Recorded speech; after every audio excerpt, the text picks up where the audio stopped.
So in this video, I'd like to make a connection between some of the things we did in the last module with regard to thinking about velocity and acceleration, and some of the sort of big ideas in this module with regard to both thinking about what the different interactions are, that is what the different forces are acting on an object, and also thinking about what the total force has to be and the extent to which that tells you what the acceleration is. So just to remind you, in the last module, this is one of the exercises we did in class. We were thinking about a runner who was doing a pole vault, right? He starts from standstill here, presumably accelerates, gets to the point where he's running at a fairly constant speed, plants the pole, is sort of slowing down and getting launched off the ground, thrown into the air, goes over the pole vault, and then lands on the ground, right? So we sort of talked through that a little bit, and we also thought about what the acceleration and the velocity of the runner was. So obviously at this sort of early part of things, right, initially the velocity is 0, right, and the runner begins to accelerate a little bit to the right. A little while later,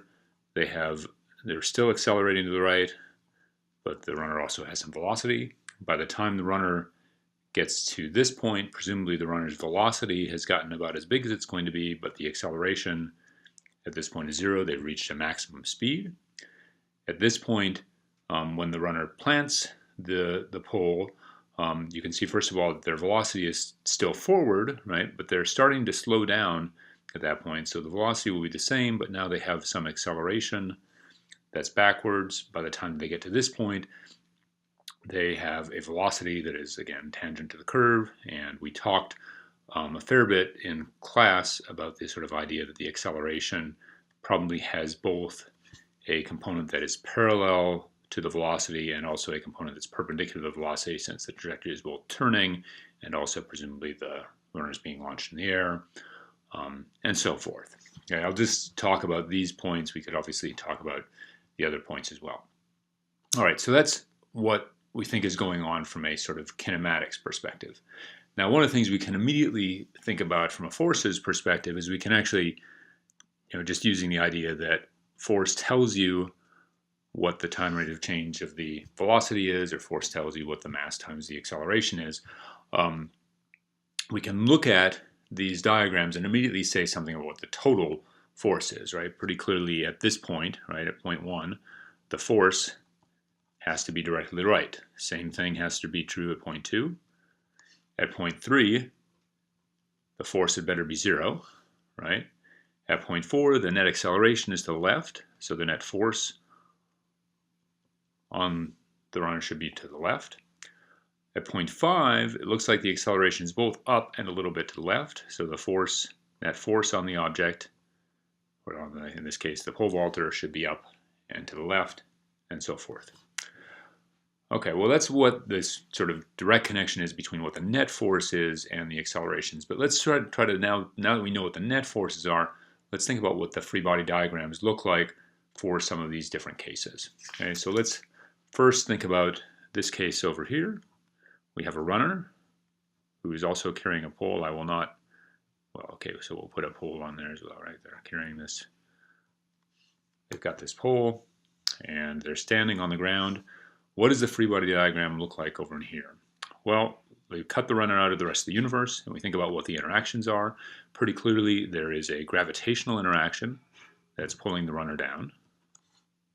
There is a normal force from the ground that is pushing the runner up, right? The ground is pushing against the runner's feet to keep the runner from falling into the ground. And there's got to be some net force forward. Well, the way that's happening is the runner's shoe here is pushing back against the ground. The runner's pressing backwards against the ground, which means the ground is pushing forward, so there's a frictional force. And if you look at this, the net force, gravitational force, and the normal force will cancel here. There's no net acceleration vertically, and the only force that will remain is this forward frictional force. So it's the frictional force that's causing the runner to accelerate forward. All right. By the time we get to this point here,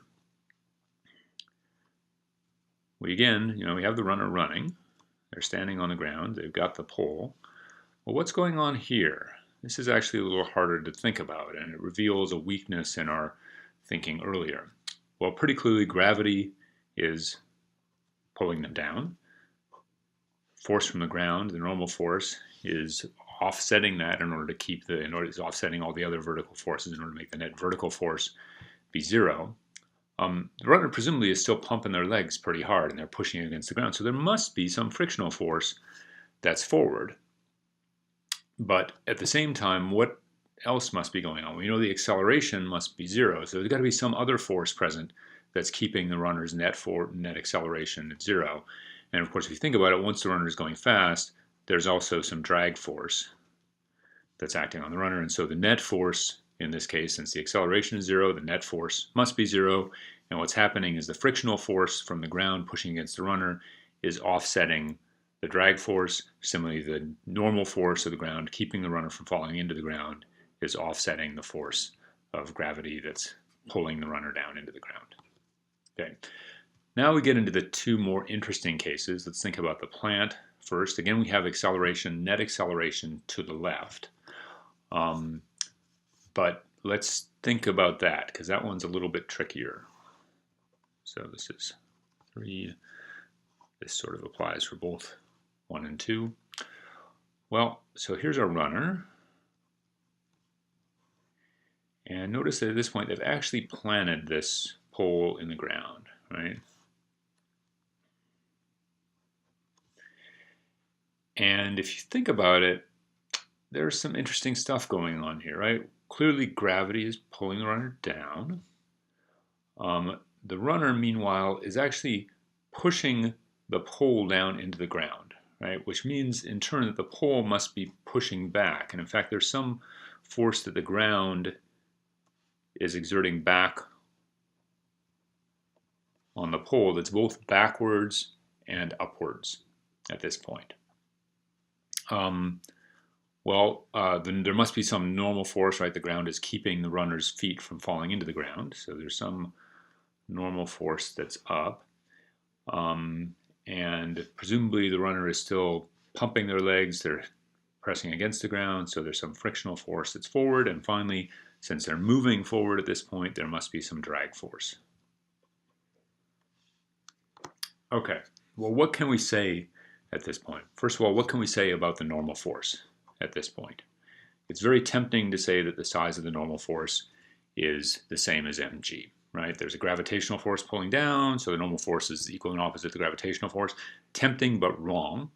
And the reason it's wrong is that you can see that the net acceleration at this point is not vertical, so the net vertical force must be zero, okay?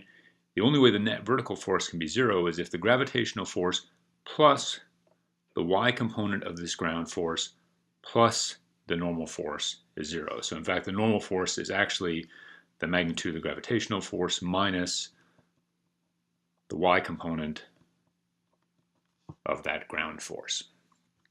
Okay, by the same token, we can think about what the sort of relative size of these forces has to be.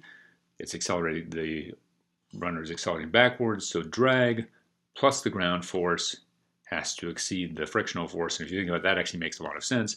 Back here before he started to press, the runner started to press against the ground, the frictional force and the drag force directly offset each other. Assuming that at this instant their velocity hasn't dropped very much, the drag force should be about the same. Frictional force presumably is as hard as the runner can push. And so you've got this one additional component of force that's in the x direction, so that acceleration backwards is presumably due to that x component of this force from the ground.